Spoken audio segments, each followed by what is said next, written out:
Hey folks, I hope that you guys are doing pretty well. So today is Wednesday, the 24th of December 2025, and in this video I'm going to demonstrate to you why is it that the tribulation period, or Daniel's 70th week if you like, is actually God's future judgment and punishment if you like, on both Israel and the revived Roman Empire. That's why it's been revived, to be punished if you like, for collaterally, if you like, putting Jesus to the cross in his first advent. But it's also a punishment to the devil, okay, as well, as I will show you in a moment, because these three parties, um, in other words, Israel, the revived Roman Empire, okay, so Israel, the revived Roman Empire, and the devil, these three parties collaborated to put Jesus on the cross. Don't forget that Jesus was tempted for 40 days by the devil, okay, in the desert, and also he entered into Judas Iscariot, okay, so that Judas Iscariot could betray Jesus, and so God is also going to punish him as well, and it's going to put him in the bottomless pit. But we'll get more to that in a moment. Now, um, so the tribulation period, yes, will be a punishment for Israel, the revived Roman Empire, okay, and also to the devil. Now, during the tribulation period, uh, Israel, of course, is going to be punishment. It's going to be punished rather primarily, when the abomination of desolation begins, if you like. In other words, at the beginning of the second half of the tribulation period, and also because, if you read the prophecies of Daniel, in that three kings will be subdued or uprooted, if you like. Those three kings, of course, will be Israel, America, and Great Britain, because America represents the tribe of Manasseh, and Great Britain represents the tribe of Ephraim, in other words, Jacob's sons. And so um, they will be the three kings that will be uprooted, if you like, because of course, the devil will be coming after them, because of course there's going to be a fight in heaven where the angels of God, the Archangel Michael and his angels will fight Satan, his angels, and they will be defeated and they will be thrown back to earth. Okay, and then what's going to happen is that the devil is going to go after Israel, but God is going to provide a place for nourishment for 3.5 years to escape. The devil is going to cause a flood, but the earth is going to swallow all the water, so it's not going to succeed. But the prophecy then says that he's going to go after the remnant, in other words, the seed of the remnant. And that, of course, means uh, America and Great Britain, okay? Because Israel will be nourished for 3.5 years. But then you also have America and Great Britain. And so that's why these three kings, Israel, America, and Great Britain will be subdued, if you like, when the son of perdition, or Leviathan, arises, according to Revelation 13.1, if you like. There's a lot to this, but I'm going to try and keep it simple, okay? So that the main idea is actually understood. Of course, Israel enters into Jacob's trouble, according to Jeremiah chapter 30, verse 7, okay? So in Israel only a third will make it through, according to Zechariah 13, verses 8 and 9, okay? But there will be other Jewish people living outside of Israel that will make it through into the millennial kingdom of Jesus Christ. They will be coming back to Israel, and Isaiah 49:12 is a good reference point, because it says that people from the east, from the west, from Sanim, in other words, China, will be coming back to Israel. So Isaiah 49 is actually a good, well-rounded prophecy for that, Now, the abomination of desolation, from then on, will be the toughest test of endurance for Israel moving forward, because, like I said, the three kings will be subdued. That will be Israel, America, and Great Britain, but Nonetheless, the prophecy says that they will be replaced, and 10 kings will be formed, okay, and they will rule with the Antichrist or the son of perdition. And eventually, these 10 kings will all agree together. God will have them agreed to destroy Babylon, which is the city, in the greater Roman area, if you like, which is actually the Vatican, So the Vatican will be destroyed. So that's practically Israel, Chaikov's travel. That's what's going to happen to them now. In terms of the revived Roman Empire, they will also be punished. Okay. Now, in terms of the punishment, then don't forget that even though Israel will find it very difficult from the abomination of desolation onwards, in other words, it will be the toughest test of endurance.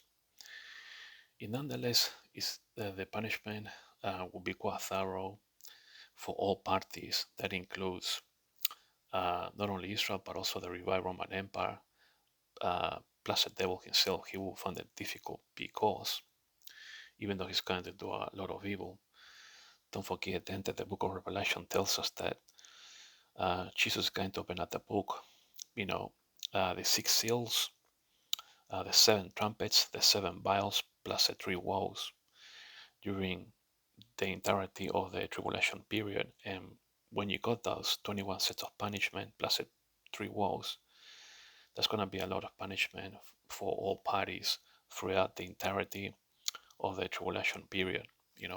So that also needs to be bear in mind, if you like. Now, like I was just trying to say, the revived Roman Empire is being revived to be punished, okay, which has been prophesied in the book of Daniel.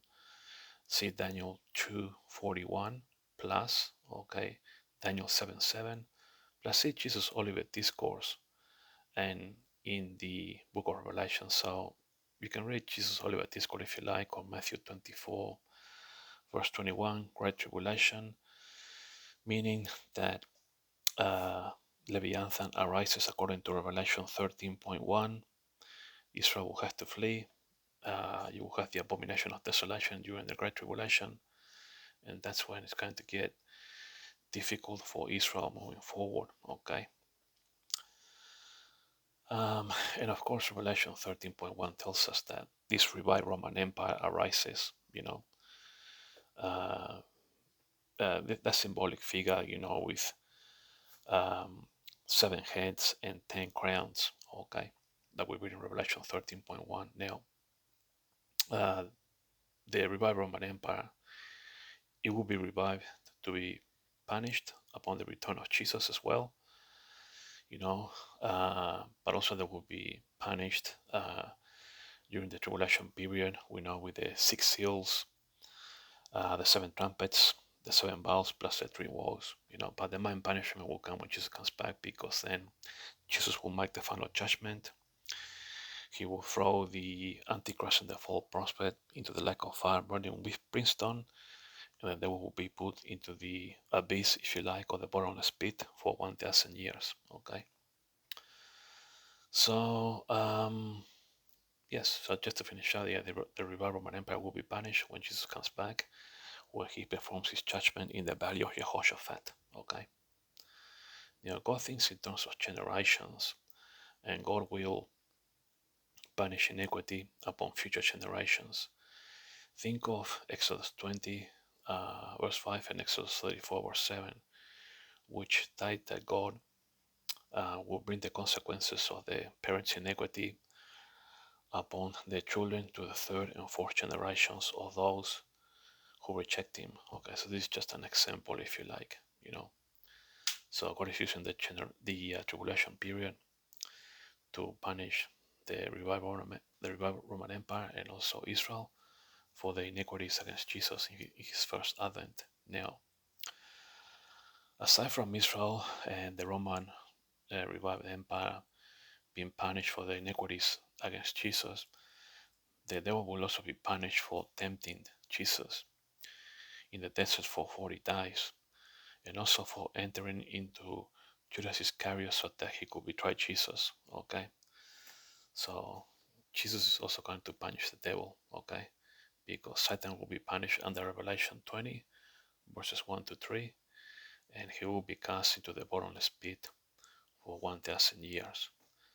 So, in conclusion, all the matcha parties that were involved in the crucifixion of Jesus will be punished during and after the end of the tribulation period, when Jesus comes back for the millennial kingdom, you know. So yes, when Jesus comes back to rule as the King of Israel and the King of Kings and Lord of Lords. Okay, so this is the revelation that the Holy Spirit gave me in the last couple of days. So I just wanted to do a brief summary here, brief deciphering. Of course, there are more prophecies regarding all of these. You know, you can look at also the book of Psalms. You can do a thorough study in the book of Daniel if you like. Also the Olivet Discourse, you know, Matthew, Mark, and Luke, and also the book of Revelation, you know, chapter 13 especially, you know, chapter 12 and 13 are good indicators if you like to read. So this is what's going to happen, folks, you know.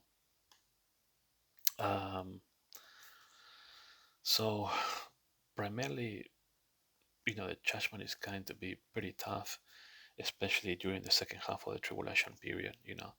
That's when it will be pretty tough, you know, on all parties, you know. You know, I feel sorry for Israel, you know, because I'm prophesying to them, you know. I don't really care too much about the revived Roman Empire or the devil because that's all evil and wicked, you know. But, you know, Israel is a nation of God and God has a covenant with the nation of Israel. So it's going to be tough for them, you know. Uh, you know, like Daniel tells us in Revelation, I mean, in the book of Daniel, chapter 12, you know, when Michael arises, you know, he's going to stand out to protect the nation of Israel. Some people will live, some will die. God is going to make a judgment as to who goes up to heaven and who goes down. There's going to be a remnant that might get through in the land of Israel, but nonetheless, there will be a lot of Jewish people coming back, according to Isaiah 49:12, you know, from the east, from the west, and so on, north and south, and from Sanim, which is China. I'm just putting here some prophecies as prime examples which you can study, but of course there's a lot more than this, but I'm just giving you the main idea, you know, because the tribulation period is actually a punishment for what was done to Jesus, you know, in his first advent, you know, and God is God and he cannot deny himself, you know, that he's holy and he does punish iniquity, and it's quite clear, you know, if you read Exodus 20 verse 5 and Exodus 34 verse 7, in that, you know, it will have consequences, you know, for future iniquity. So God does punish in generations ahead, if you like it says here on these verses. So that's all, folks, that I wanted to share with you. I'm just going to give you a quick scan, if you like, of what I've written down here. But I hope that I have given you the main idea, you know, with these verses. If you like, of course, it's more than this. But it will make for a longer video. But if you study some of these prophecies, especially in the book of Daniel, in the Gospels of Matthew, Mark, and Luke, and especially Revelation 12 and 13, and also 17, you know, you will get greater clarity, you know, on all this. So, yes, this is for, you know, advanced Bible scholars. Alright, folks, thanks for watching, and I'll talk to you all later.